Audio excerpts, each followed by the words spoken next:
Earlier this week for President Obama and the Affordable Care Act, Tuesday's New York Times brought this headline: healthcare law projected to cut the labor force. It's based off the recent Congressional Budget Office report on the projected economic impact of that law. So let's get straight to our Braintrust.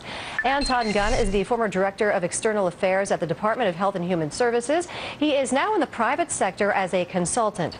Bob Franken, syndicated columnist for King Features, and Amy Holmes, anchor of the Hot List at The Blaze. Thank you all for being here today. Anton, let's start with you. Republican leaders wasted no time pouncing on the CBO report. Here is what Congressman Paul Ryan and House Speaker John Boehner had to say. Let's listen. What is particularly troubling is CBO's projection of the labor force participation. The law is going to drive 2.5 million full-time workers out of the economy. Just like that, gone. Was that the reaction that you expected?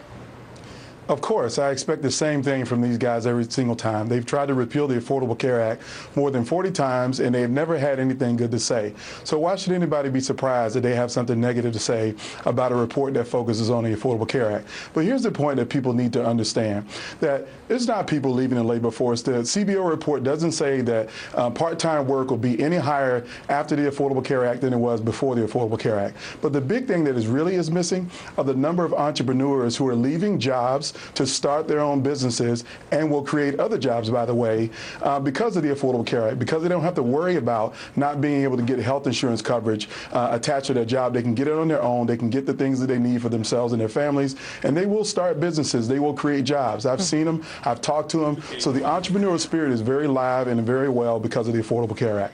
Amy, the Democrats, of course, say the report paints a much different picture than the New York Times and GOP leaders have headlined. Here is an exchange between Congressman Chris Van Hollen and CBO's Douglas Elmendorf. Let's listen.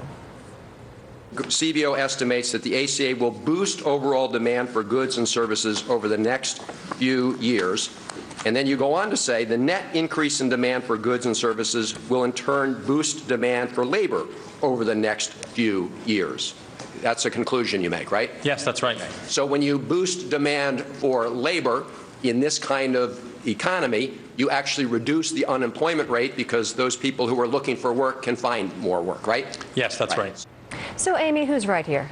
Well, I think we're comparing apples and oranges, and when you're looking at the demand side versus the supply side. And it wasn't Republicans that said that workers will be moving more into part-time work. It was Democrats. Jay Carney, the White House communications director, he himself said that and actually applauded it. And it was the CBO report itself. The CBO director, he confessed that Obamacare, in his words, disincentivizes work. Now, you can spin it all you want that people are in job lock. They're stuck in jobs that they go to only because they need the health insurance from their employer. Well, a lot of Republicans actually do agree with decoupling health insurance from employment and letting health insurance be portable. But what we have now with Obamacare is basically straight income redistribution. Those people working full-time and paying taxes, quite literally subsidizing those who, quote unquote, choose to work less.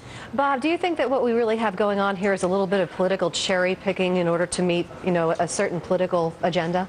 No, absolutely. And Amy and I have been friends for a very long time. Uh-oh, what are you about to say, Bob? Until now.